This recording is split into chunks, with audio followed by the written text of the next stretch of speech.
গীতার বিরুদ্ধে কাভিয়া ও গিনি নোংরা চক্রান্ত করতে গিয়েই গীতার কাছে ধরা পড়লো। হ্যাঁ বন্ধুরা, এমনটাই দেখতে পাবো আমরা গীতা এলএলবি ধারাবাহিকের আগামী পর্বগুলোতে।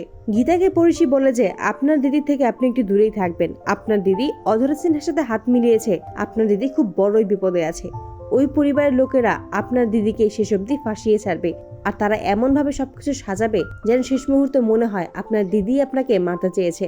পঙ্কজবাবু তখন গীতাকে বলে আপনি একটু সাবধানেই থাকবেন, আপনার উপর যেহেতু একবার আক্রমণ করা হয়েছে, আপনার উপর আবারও আক্রমণ করা হতে পারে, আপনি কোর্টে যাবেন না। গীতা তখন বলে আমি কোর্টে যাবই, আর পরিশির কেসটা আমি নিজেই লড়ে ছাড়বো। ওই সিনহা পরিবারের সকলকেই আমি ঠিক দেখে নেব, ওদের শাস্তি আমি ঠিক পাইয়ে দেব।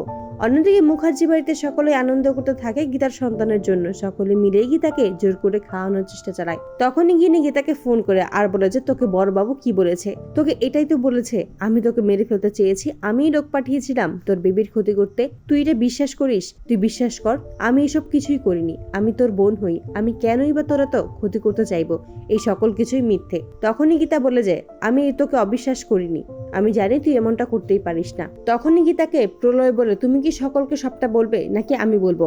গীতা তখন ছোটকাকে বারণ করে সবটা বলার জন্য, এখনই কিছু বলার দরকার নেই, কিন্তু ছোটকা কোনো কথাই শোনে না।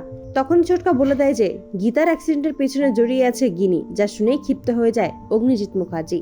অন্যদিকে গিনিকে থানায় হাজির করে বড়বাবু। গিনি চিৎকার করে বলে থাকে আপনি কেন আমাকে এখানে তুলে এনেছেন, আপনি জানেন না আমি কি কি করতে পারি। ঠিক সেই মুহূর্তে গিনির পাশে এসে দাঁড়ায় কাভিয়া।